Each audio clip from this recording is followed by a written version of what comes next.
Big ബോസിന്റെ ഈ ആഴ്ച ജയിലിലേക്ക് പോകാൻ വേണ്ടി തിരഞ്ഞെടുത്തിരിക്കുന്ന രണ്ടുപേര് അൻസിബയും സായിയുമാണ്. അൻസിബേനെ പവർ ടീം ഡയറക്റ്റ് ആയിട്ട് തന്നെ സെലക്ട് ചെയ്തതാണ്. അൻസിബേനെ സെലക്ട് ചെയ്യുമെന്ന് നമ്മൾ നേരത്തെ തന്നെ പ്രതീക്ഷിച്ചതാണ്. കാരണം പവർ ടീം കഴിഞ്ഞ ദിവസം ഒരു കാര്യം പറഞ്ഞിട്ട് അൻസിബ അത് ചെയ്യാതെ മാറി നിന്നതാണ്. 2 പ്രാവശ്യം പവർ ടീം പറഞ്ഞ കാര്യങ്ങൾ ചെയ്യാതെ മാറി നിന്നത് നമ്മൾ എല്ലാവരും തന്നെ കണ്ടതാണ്. അത് ഇനി ലാലേട്ടൻ വരുന്ന എപ്പിസോഡിൽ ലാലേട്ടനും ചോദിക്കാൻ സാധ്യതയുണ്ട്. കാരണം ആ വീട്ടിലെ സർവാധികാരികൾ അവിടെ ചെയ്യാൻ പറ്റുന്ന ഒരു കാര്യം പറഞ്ഞു കഴിഞ്ഞാൽ അത് ചെയ്യേണ്ടത് തന്നെയാണ്. പക്ഷെ അത് ചെയ്യാതെ വിസമ്മതിച്ച് മാറി നിൽക്കുകയായിരുന്നു.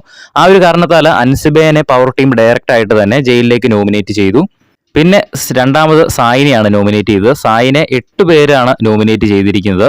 അതുപോലെ തന്നെ അഭിഷേക് ശ്രീകുമാറിന് 3 വോട്ട് കിട്ടിയിട്ടുണ്ട്. അഭിഷേക് ജയദീപിന് 2 വോട്ട് കിട്ടിയിട്ടുണ്ട്. ജാൻമണിക്ക് 1 വോട്ട് കിട്ടിയിട്ടുണ്ട്. ജാസ്മിൻ 1 വോട്ട് കിട്ടിയിട്ടുണ്ട്. അങ്ങനെ ഇത്രയും പേരാണ് നോമിനേഷനിൽ ഉണ്ടായിരുന്നത്. അതിൽ ഏറ്റവും കൂടുതൽ വോട്ട് കിട്ടിയിരിക്കുന്നത് സായിക്കാണ്. അതുകൊണ്ട് തന്നെ സായിയും അതുപോലെ തന്നെ പവർ ടീം ഡയറക്റ്റ് ആയിട്ട് നോമിനേറ്റ് ചെയ്ത അൻസിബയും കൂടിയാണ് ഈ ആഴ്ച ജയിലിൽ കിടക്കുന്നത്.